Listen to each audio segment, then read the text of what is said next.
And welcome to Alouettes Flightdeck, podcast dedicated to Montreal Alouettes football. I am Tim Capper. You can find me on Twitter at Repact. That's REPPACT. And I'm Cliffy D. You can also find me on Twitter at Cliffy D. And this episode of the Alouettes Flightdeck podcast is presented by our good friends over at SportBuff, where right now at checkout, using the promo code ALSFlightdeck10, you will save 10% off your entire order. Head on over to www.sportbuffshop.com. Check out all the amazing CFL merchandise that's on the website, and be sure to support local. Have you missed an episode of the Alouettes Flightdeck at any time during our 7+ seasons? Well, you can head over to our archive over at alouettesflightdeck.ca. You can follow us on Twitter at AlouettesFLDeck. Facebook, look us up at Alouettes Flight Deck Pod. Instagram, where we're having a couple of Flight Deck live episodes over the past little a week and a half or something like that. Look us up at Alouettes Flight Deck. YouTube, where all of these lives are being housed after the fact. You can check those out along with our all of our past couple seasons of the podcast in YouTube form at youtube.com/AlouettesFlightDeck. And also, if you want to get the brand new, if you know, Cartoon Bird 56 shirt, which we showed just recently on our social medias, you can head over to our store at teespring.com/stores/AlsFlightDeck. And I know we've already given out one code this week, Cliff. Got to give out another one too. If through the 11th of June, if you use the code Kickoff23, you will save 15% off on everything in our store. So again, teespring.com/stores/AlsFlightDeck, and get the and rep the Alouettes Flight Deck merch. Absolutely. Boy, we're just going crazy with promo codes and offers and what have you. I mean, we're even giving away tickets to the next home game. I mean, we're just in a giving mood today, aren't we?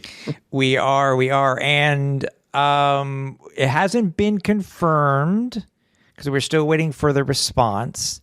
But at least we can mention that the winner was Kevin O'Neill. He did win a pair of tickets of the SportBuff Flight Crew seats for the home opener this Saturday between the Alouettes and the Red Blacks.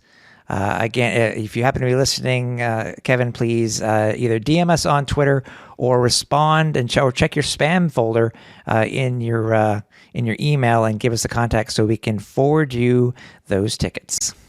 Mm-hmm. So speaking of, dude, we are pumped, obviously, about the home opener. I know I wasn't able to make it to the preseason game this past weekend because I was feeling a little bit under the weather, but I watched it on RDS, like everybody else in Canada had to, because it wasn't available anywhere else in Canada. But I'm looking forward to this, dude. But we still got to talk about what led up to the roster that we currently have. We did mention it a little bit in our Flight Deck Live episode 3, which is currently available. But we want to go into if we can, maybe a little bit more in depth, and then we'll be talking about everything I saw today at practice, which the team has been practicing all week at Percival Molson. That was fun, dude. And then we'll get into the actual matchup itself versus the Ottawa Red Blacks. So. When it comes to the roster itself, and I know we talked a little about this briefly on our live this week. What were I guess we'll say, what is the things that stood out to you the most when it came to cuts and keeps? Well, I mean, this past Friday's game against Hamilton was essentially a dry run for the starters. As far as the players that we felt should be a member of this team, the ones that stood out did end up making the team, which is fantastic. I often say that you see this all the time, where you can have an outstanding training camp, you can play fantastic in the preseason games, and sometimes that's still just not enough for you to make this team. And that's the unfortunate part of football, is you can do all that, and sometimes it's just you just don't make it. Unfortunately, the numbers game just gets to you, and yeah, unfortunately, you're on the outside looking in if you're a prospective player for this team. As far as the final roster goes, I'm pleasantly surprised with how everything looks. A lot of the players that we expected to make this team did in fact make this team, whether it was on the active roster or as part of the practice roster.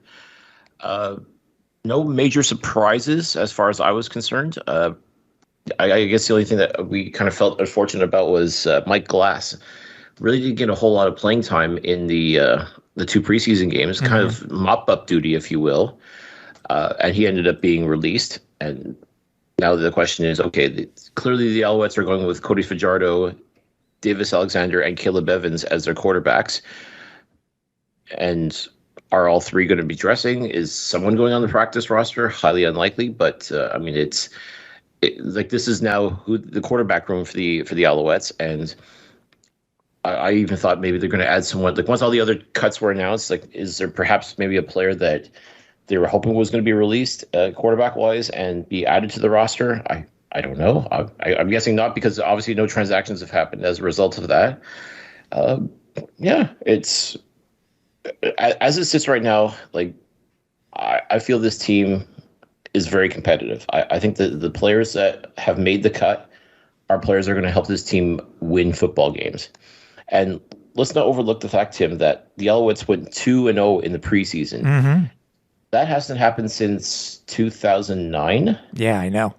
And I think we know what happened the last time the Alouettes went 2-0 in the preseason. We know what happened in 2009. Yes, we do. Yeah, and what's funny is that the last 3 times the Owls have gone undefeated in the preseason, they've gone to the Grey Cup. Didn't necessarily win, but I think only two out of the 3 times they won, though. So I mean, Owls fans, like that's very encouraging. Oh yeah. I mean, again, it may be only preseason, but still, I mean,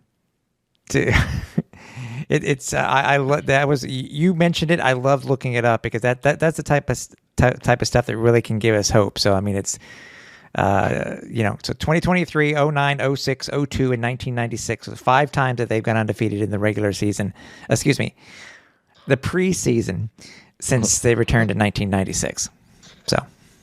So I mean, again, take for that what you will. I mean, Saskatchewan too this season went 2-0 in the preseason, and actually last time they did that, they too went to and won the Grey Cup. So interesting. I mean, could that be a look into the future? Saskatchewan versus Montreal for the Grey Cup. That would be one heck of a storyline, folks. Let me tell you. No kidding. Yeah, it's again a lot of the stuff we did talk about briefly in the Flight Deck Live that we did this past week. I thought what was interesting is how this team has put together this roster, considering the players that we know that are going to be listed, who are either currently on the 6th game, or that we know of that will not be starting come week 1. They'll be most likely either one gamed or whatnot. We'll find out once the actual depth chart comes out, because it hasn't been, it hasn't come out yet since we are currently taping. But I was pleasantly surprised, names that, with what we lost from last year. It's a whole bunch of new names, and what's funny, Cliff? I'm not. They asked William Stanback this already, and I saw we're ranked 9th in the power rankings. So what? I'm not concerned. It's funny. I'm not concerned at all, just by looking at how well that these guys did and how well they've gotten acclimated to the game or to the Alouettes, different offensive scheme from Coach Moss. I'm really impressed for these guys that we currently have on this roster, and considering the amount of rookies that we have. And again, something else that we've talked about with the players throughout training camp and even into the preseason is they're sleeping on us. They keep sleeping on us. Everybody's sleeping on us. And I love it. I am here for it, quite frankly. I hope everybody does keep sleeping on this Montreal Alouettes team, because we've seen the work that they've put in. We've seen everything in both preseason games. I mean, this team looks very cohesive. This team supposedly, and I tend to believe them when they say it, is a very tight-knit group. Like this is a team that I believe is built to compete. I'm not going to say they're going to go 18-0. I do believe they will not go 0-18. But I think this is a team that will definitely be very, very competitive in the East. And let's face it, folks, the East is going to be very competitive this year. Mm-hmm. I mean, Hamilton has made wholesale changes. Ottawa has really bulked things up. Like they got something to prove after the past couple of years. Toronto, the defending Grey Cup champions, they want to prove that they weren't a fluke, even though historically the year after they win the Grey Cup, they didn't kind of dovetail.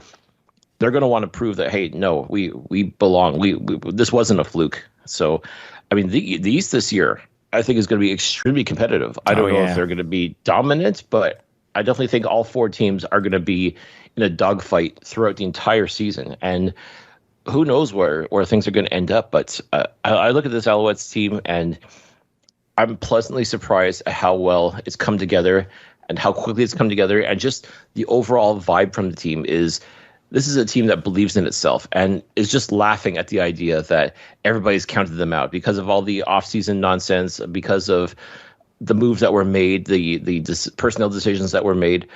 Everybody's laughing, and let them laugh. As far as I'm concerned, let them sleep on the Alouettes, because I truly believe, and I don't want to cast any aspersions, but I definitely think as this team, as it sits, is going to be extremely competitive this season. Oh, I agree. I mean, it's even with a change of quarterback. I'm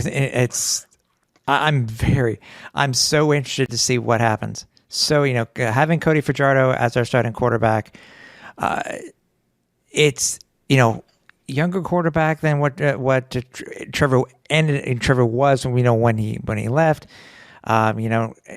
Just the change in itself. I mean, we got some great guys who we can call our quarterback. So it's, dude. It's going to be fun. I said this after the second preseason game. Davis Alexander is going to be a star in this league. It's just a matter of when. Like the way he has put himself together, we saw it in training camp last year. We saw it in training camp this year. The marked improvement in everything with him, and just the way he handles himself on game day. He's prepared, he's focused, and he makes plays happen. It's as simple as that. Like I truly think if we want Cody Fajardo to succeed, we want him to do well, and as far as we're concerned, he definitely is the starting quarterback without question. Mm-hmm. But if something were to happen to Fajardo, we know that Alexander can come in, and this team is going to be just fine. This team is going to operate, as per usual with Davis behind the helm, and I'm telling you, this kid has it. He has what it takes to be a superstar in this league. It really is just going to be a matter of when the opportunity is going to come for him, and whether it's going to have to come due to injury, or if he's just going to have to say the hell with it and just play like his hair's on fire and just take that opportunity and not let go. And sometimes that's all it takes in this league, is you just need that one opportunity to go in and do what it is that makes you the superstar that you are. Mm-hmm. And I truly believe that Davis Alexander will be that. If it's not this year, then next year for sure. But he is definitely someone that, if you can buy future stock in a CFL player, definitely go all in on Davis Alexander. Going back to the rosters real quickly, when we look at the active roster and the practice roster, I mentioned in the live itself that I was very surprised that the Alouettes kept another kicker and a punter. I'm trying to remember the last time that the Alouettes did that. I have to go back and do a little bit of research. But to you, Cliff, if you were, in your opinion, other than what you mentioned in the Facebook Live, excuse me, that's the third time I've done that, in the in the Flight Deck Live, if you could switch any players, who would you do so? And if so, who, between practice roster and the active roster? Gosh, it's so tough, because the players that are on the active roster haven't gotten to see actual game action. Well, I mean, they've seen like preseason action, but like until we see them in an actual game where everything counts, like that, it's a very tough question to answer because you have to believe the guys that are on the active roster belong on this active roster. If not, they would have been on the practice roster. So, I mean, there are a lot of guys that I really want to see in action. And a great example, for me, would be Israel Antoine, defensive tackle. I mean, like I said, this D-line with the Alouettes is looking so good, so very good. And he also, too, had a fantastic training camp and played outstanding football against Hamilton in the preseason. I want to see. I believe he's going to be the real deal, and I'm excited to see him finally crack this lineup. And I don't know if he's going to be starting or if they just rotate him in afterwards. But this is a guy I think is going to be very much an impact player for the defensive line from Montreal. I mean, that's a big example right there. Courtney Davis, who is on the practice roster, with the situation right now with Greg Ellingson and Tyson Philpott likely not going to be playing against Ottawa. I don't know if you would pull him up right away, but he's someone that had outstanding football in the preseason and definitely someone that I think can make plays happen. And once again, it just comes down to the opportunity, like making sure being ready when your number is called. We were both a little surprised to see Cole Speaker on the active roster, but perhaps we shouldn't because the team has been extremely high on him. But he too just I felt floated through camp. Like, yeah, he did good things, but he didn't really do any of the outstanding stuff that we've come to expect from him. It was a different year, I will admit, from the training. I mentioned this before. The two training camps are like night and day for Cole Speaker. 22 versus 23. Right. I mean, in 22, he was phenomenal and definitely made his case to be on the practice roster and finally got to play, I believe it was the last regular season game against Toronto and looked phenomenal. Like, definitely looked like he belonged. But I don't know if it's complacency or just simple matter of, well, we know what this guy can do. It's just a matter of, let's see who else can do the things that Cole Speaker can do. And I just felt like for the most part, Cole, he did good, but didn't do outstandingly. And we were looking for the outstanding players. We were looking for the guys that were going to step up and make an impact. Like, who's going to be the one that's going to replace Eugene Lewis? Like, which receiver is going to do that? And right now it looks to be Austin Mack is going to be the quote-unquote replacement for Eugene Lewis. And another solid choice. Like, someone who, my gosh, watching this guy play football is so much fun. And he's another guy I think that's going to become a household name for the Alouettes this year. So very excited to see what he's going to do. And again, as I said, you're not going to replace a Eugene Lewis so easily, but this is a guy that's going to come in and make plays happen. And I think definitely will get fans excited. And it all starts on Saturday. Like, let's see what this guy can do. Let's see how he works with Cody Fajardo, and I truly expect him to become an impact player for this team this year. Yeah, I gave us Shedler Furvius a little bit of ribbing today at practice because if anybody doesn't know, he actually he took 87 as his number. So I told him we need to have him on the pod and try to, find out, what was the reasoning behind taking 87 and stuff like that. So stay tuned for that interview with Shedler because I know it's, talking to these young guys. We've had so many young guys and they've gone on and become superstars with this team. So we're looking forward to it. But yeah, I had to give him a little bit of a nudge today. Okay. You had to practice. Give him the gears. Yeah, I had to. Yeah, just a little bit of ribbing. I had to do it, but it's. Yeah. And you know what? You have to admire the fact that he was bold enough to take that number because you're going to see a lot of 87 jerseys in the stadium this year. It's true. I own one. For example, but obviously the name on the back is completely different. And if you're going to wear 87, man, that's a lot of billing to live up to. I mean, yes, numbers, unfortunately, with the exception of Anthony Calvillo's 13 and Ben Cahoon's 86, those are never going to be touched. Everybody else apparently is fair game. And I mean, that's just what it is. But I mean, like, people remember these numbers. They remember who was wearing those numbers before them. And the thought is like, well, you better live up to that. And there's no doubt in my mind, I think Shedler Furvius is going to live up to the billing. Is he going to be the next Eugene Lewis? I think that might be a little bit too much pressure to put on someone so young right now. And give him a couple of years, and he may be in that category. But, I mean, as it stands right now. Like if you're wearing number 87, I'm sure a lot of Alouettes fans are like, well, you better play like number 87 did. And I hope Shedler takes that as a challenge and a motivating factor in that, you know what, I can be that guy. You give me a chance and I will be that guy.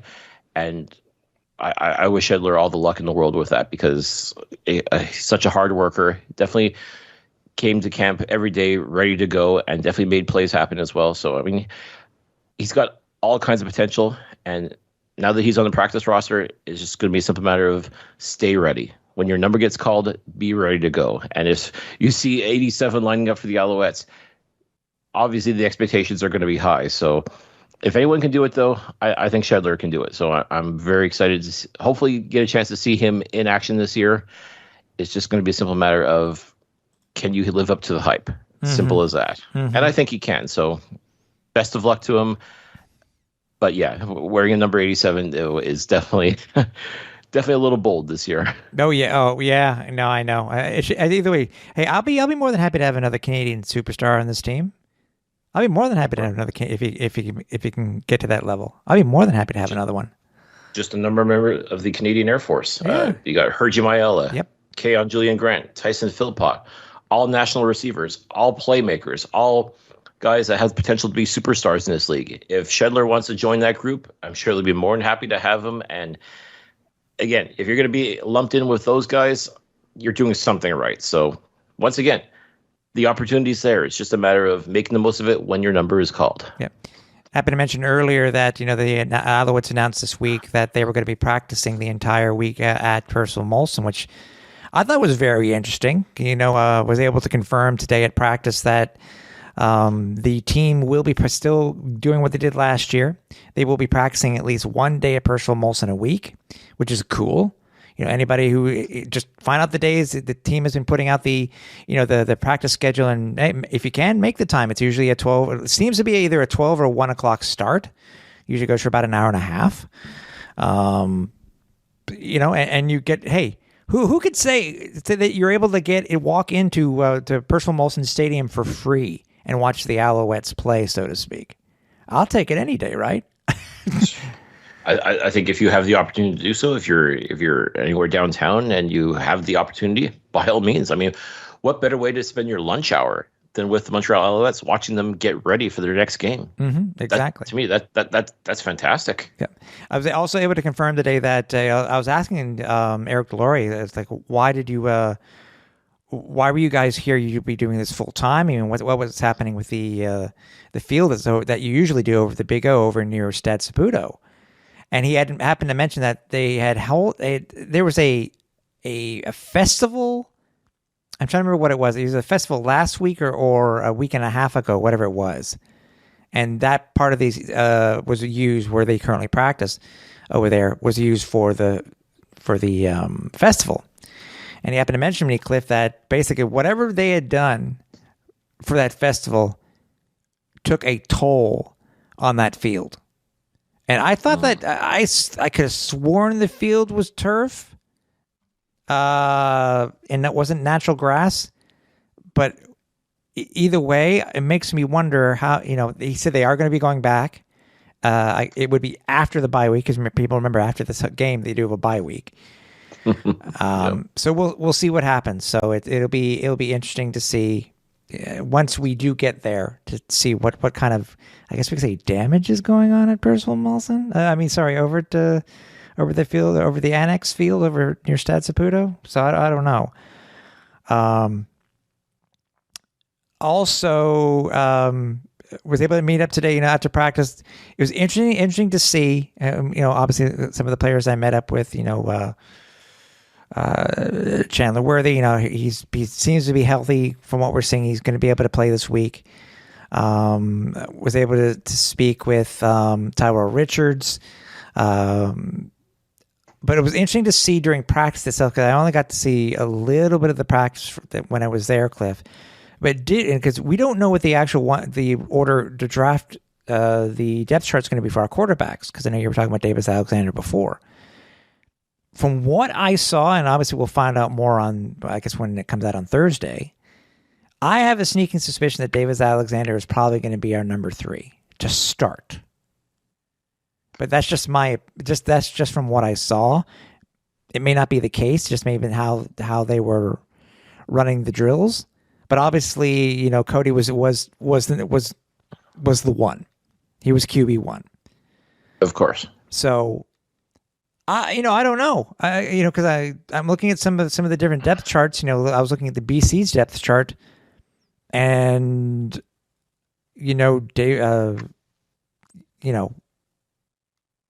it's basically what it was last year for the Alouettes. If I remember correctly, or when all those same three quarterbacks were together. So, I guess we'll find out. As I said, I know I think he should be a 2, just from what we saw in camp. But I guess we'll find out. I guess on Thursday.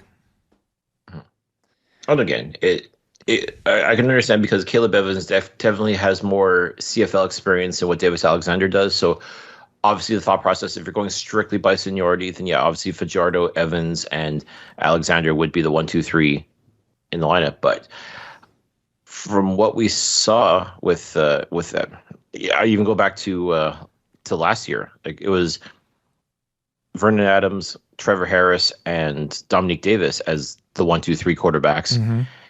And Dominique Davis was brought in for short yardage, but I guess Trevor was considered the backup. And technically, I guess I would make Davis QB3, but still getting in, even though like technically it's the backup quarterback that would do the short yardage stuff. So it's, oh boy, it's all. I guess it all depends which direction coach wants to go in. So I mean, it sounds crazy, but the only way we'll probably even truly know who the quote unquote backup is, or QB2, would be for QB1 to go down to injury, which we do not want. No. We do not want Cody Fajardo to get injured. We want to see a situation where hopefully the Alouettes are up by double digits easily, and then maybe you bring in QB2 just as like, to mop up, get some reps kind of thing. And at that point, we'll see, okay, so that's who they consider to be the backup quarterback, if you will. Mm-hmm. Yeah.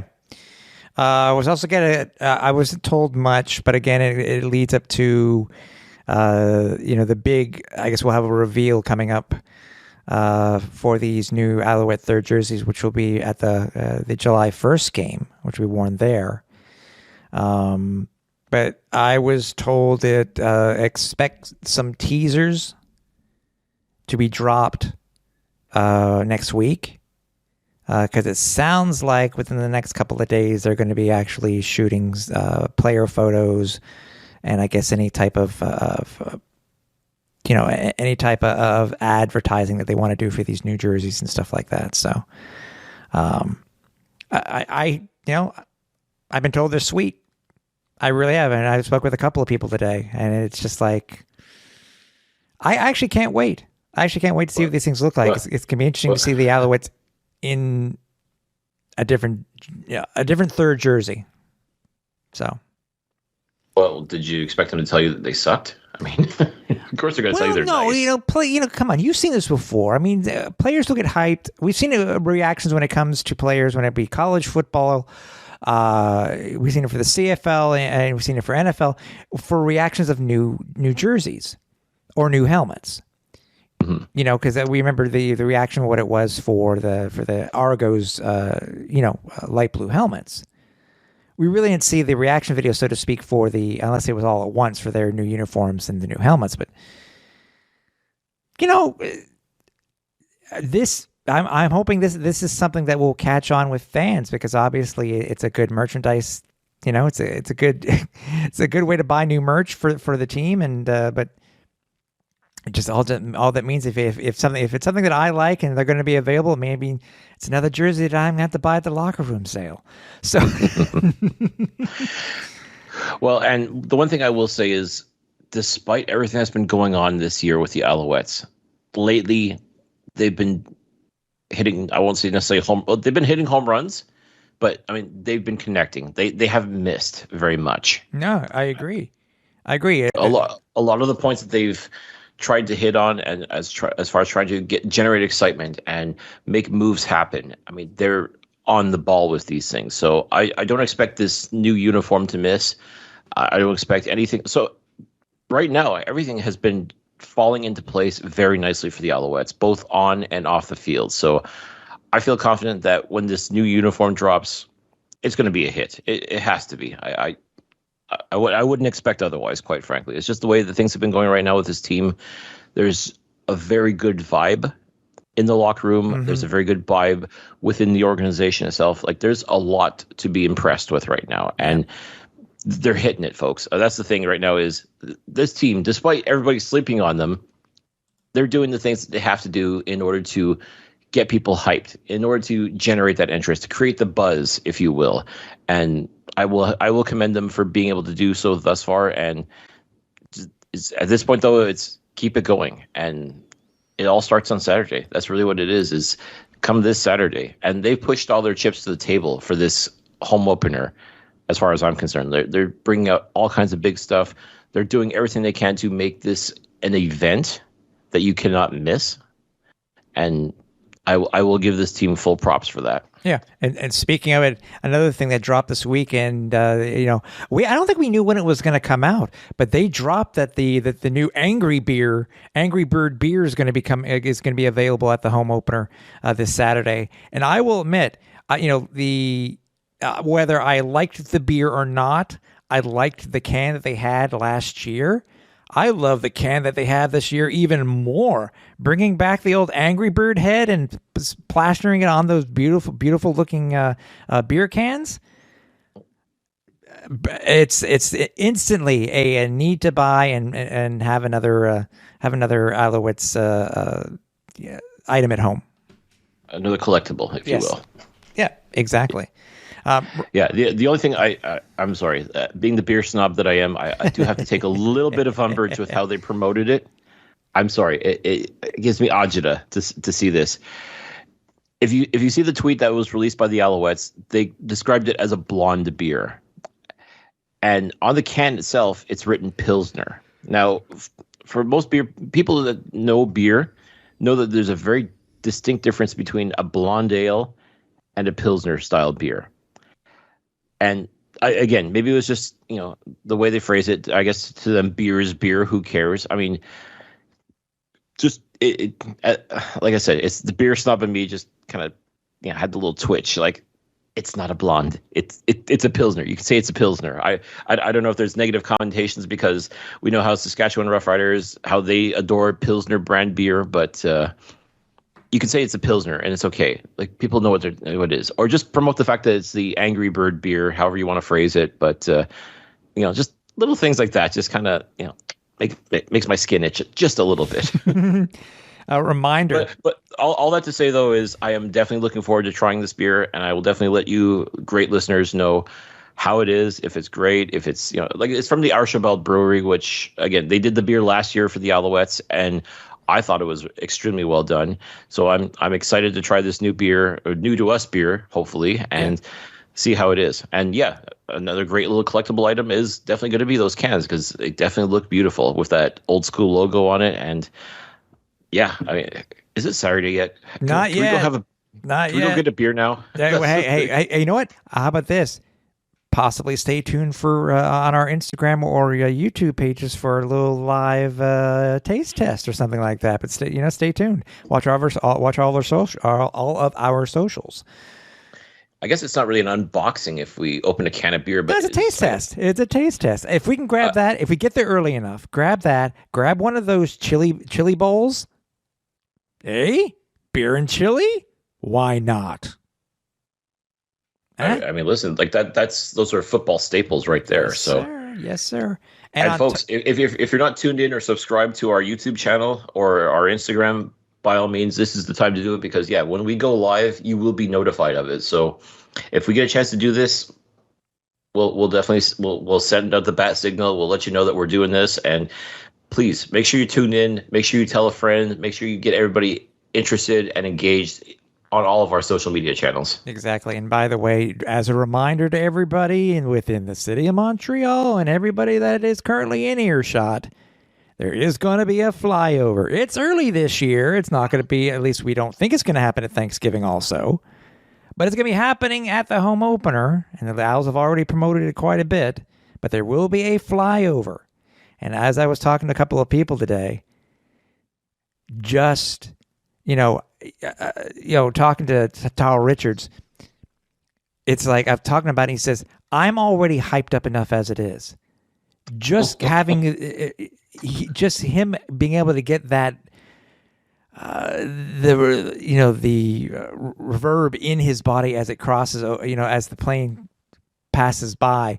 He says, I don't want that to burn me out right away. I said, I fully understand, but for you guys, the fans, if you've never experienced a flyby, am I right, Cliff, in saying it is just pure hype? It flies over and you're like, you're ready to go. Yeah, at that point, you're ready to run through a brick wall. And I want to believe, too, like once the players, they're on the field, like I can only imagine what that's got to sound like, too. I mean, if it's anything like what it sounds like when you're in the stands, no doubt. I believe Tyrell when he says he's already going to be jacked up for the game. But, I mean, this is just going to take it up that much more. You're just going to go up to yet another level, like one that you didn't think was possible.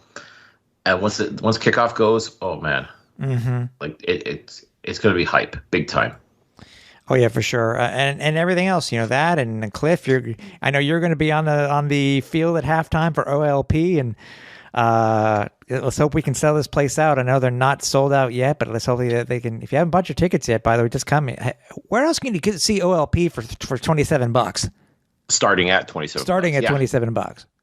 Yeah, people, it's Our Lady Peace. What more? I was gonna say, what more do you want? But I mean, you've got a flyover. You've got Our Lady Peace. You've got the Alouettes. It's a Saturday night football. Again, you'd think this would sell itself. You'd think it would have already been sold out by now. But I'm telling you, folks, this is going to be a banger. This is going to be an event. And I cannot stress enough how Pierre Carl Pellido has gone out of his way to help make this team relevant again and help build that hype, build that excitement for Alouettes football to return. I mean, the minute you announce an act like Our Lady Peace, I mean, to me, that's showing how serious you are about wanting to get this stadium filled.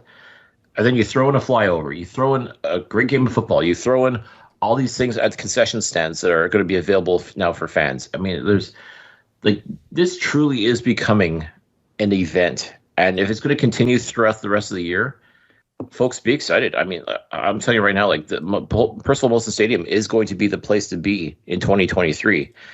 And if the Alouettes string together win after win after win and just keep building on that excitement, building on that momentum of just like taking everybody by surprise, because clearly everybody expects the Alouettes to be god awful this year for reasons I can't even begin to comprehend. But let them know. Like, that's the thing. We're going to let everybody know. Like, this is going to be the place to be. The Alouettes are going to be a fun team to watch, and it's going to be like nothing else. So the fact that there's still tickets available for Saturday's game kind of blows my mind just a little bit. So maybe if you're on the fence, first of all, why? But second of all, get off. Go get your tickets. Again, starting at $27. And Our Lady Peace concert at halftime. Hello. I can tell you right now, I don't think I've ever paid $27 to go see Our Lady Peace. Mm-hmm. And just as a prime example, and then you throw a football game on top of that as well. I mean, talk about bang for your buck. I mean, I don't know what else I could say or do at this point. And the fact that we were even able to give away tickets to a lucky listener of ours to be able to do so. I mean, I'm so happy we were able to do that. And seriously, folks, if you weren't chosen, well, there's no more excuse. If that's all you were waiting for was to see if you won the contest, then okay. If you didn't win, I'm sorry, but now's your opportunity. Go buy the tickets. You got to be in the stadium this coming Saturday. That's all there is to it. Yep. So the Alouettes, according to the game itself, as I said, is going to be on Saturday, 7 p.m. It will be the Alouettes. Listen to this one, Cliff. It'll be the first time the Alouettes have opened at home on a Saturday for the first time since 2004. Wow. So it's been a long time. And so, and Saturday games, Sunday became our day really for home games. They really did. But to open up, a Saturday, early summer, the Owls are currently, in this game versus the Ottawa Red Blacks, the Owls are currently favored by 2.5 points according to DraftKings, with an over/under of 44.5 points. Mm-hmm. We know that Jeremiah Masoli will not be playing a quarterback for the Red Blacks. Correct. At least for the first couple of games for them. Yep. It's going to be Nick Arbuckle, who we did see in limited action during the preseason, and this Alouettes defense did a very solid job keeping him contained. And I'm not, again, we're also talking about totally different teams now, because preseason and regular season are two totally different animals. But we got to see what Nick Arbuckle can do, and given the opportunity, yeah, he can definitely cause a lot of problems. But this Alouettes defense did a very admirable job keeping him in check for the most part in the preseason. So if the Alouettes can channel that same energy and do the same thing again against Arbuckle on Saturday, that's just going to bode well as far as I'm concerned. Exactly. But look, according to the injury report itself for practice, it looks like, with Greg Ellingson has not practiced all week. He hasn't played in any of the preseason games. Tyson Philpott is being saved with a hip injury. He also sat out Wednesday. It is most likely, as we talked about earlier in the show, that both Greg Ellingson and Tyson Philpott will be placed at least on the one game once the game rosters come out and once the depth charts comes out. Not sure when it comes to Patrick Davis or Brock Gowanlock. They did not practice today either. But as we talked about before, even with Tyson and Greg out, it seems that we have some pretty good guys who are going to back these guys up. What's left of the Canadian Air Force? We'll see who's actually activated, if there's anybody activated from the practice roster to come under the active roster for these two players. It's going to be, I'm looking forward to seeing what these guys can do. I really, really am. And what a way to start their careers in Alouette is to do it at home in front of your fans for your season opener. I do also want to mention Jake Hardy did make the active roster, and he is a national receiver. So I'm not quite ready to put him in the Canadian Air Force just yet. But you know what? Once again, you talk about those prime opportunities. The fact that Philpott's not going to be playing, well, you need a national receiver. Jake Hardy's your guy. And again, this was someone else that was relatively quiet during training camp, and we know he's got talent. He's been in the league for several years now, and he could be one of those players too that just needs that opportunity, that chance to get into the lineup and do what he does best. So I'm curious to see how he does things. But again, I take a look at Austin Mack, Kishan Abram. Those are two guys that I fully expect, along with Cole Speaker, to step up and become that guy that helps you. Again, I will not say replace Eugene Lewis. You cannot replace Eugene Lewis. I said it before, and I will say it again. You cannot replace this guy so easily. But that spot is now available now. And of those three guys, who is willing to step up and make Alouettes fans say, holy cow, so-and-so just made a great play? Who is going to be that guy that's going to make that awesome play that's going to help you, again, not get over the loss of Eugene Lewis, but who's going to be that superstar to say, okay, he's on our team. I'm glad he's on our team because this guy makes plays happen. So there is a prime opportunity for those three gentlemen to be that guy. Like, be the guy that ends up on the highlight reel and you're saying, holy cow, Fajardo found this guy open. He just scored a beautiful touchdown, and then he did it again and again and so on. Like, that's what Alouettes fans are looking for. They're looking for the next superstar of this team. And is it going to be one of those three guys? Or is it going to be one of the guys on the practice roster? Now we're going to start finding out who is going to step up and be the guy for the Alouettes this year.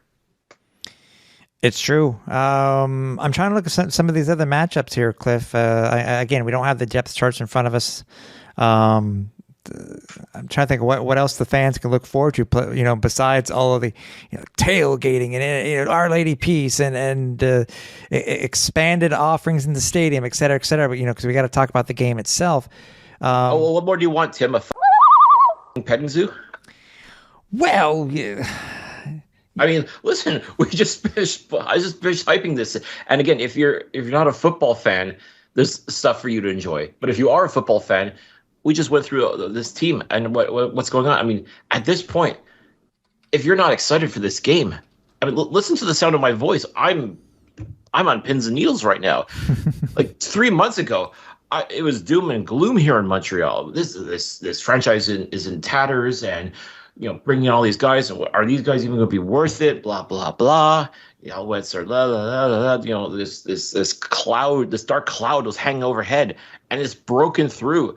And this team has produced and hit home runs. I mean, at this point, if you're looking for more stuff to be excited about, folks, I don't know what to tell you at this point. I mean, listen, on and off the field, this team is doing everything to get you hyped for this game.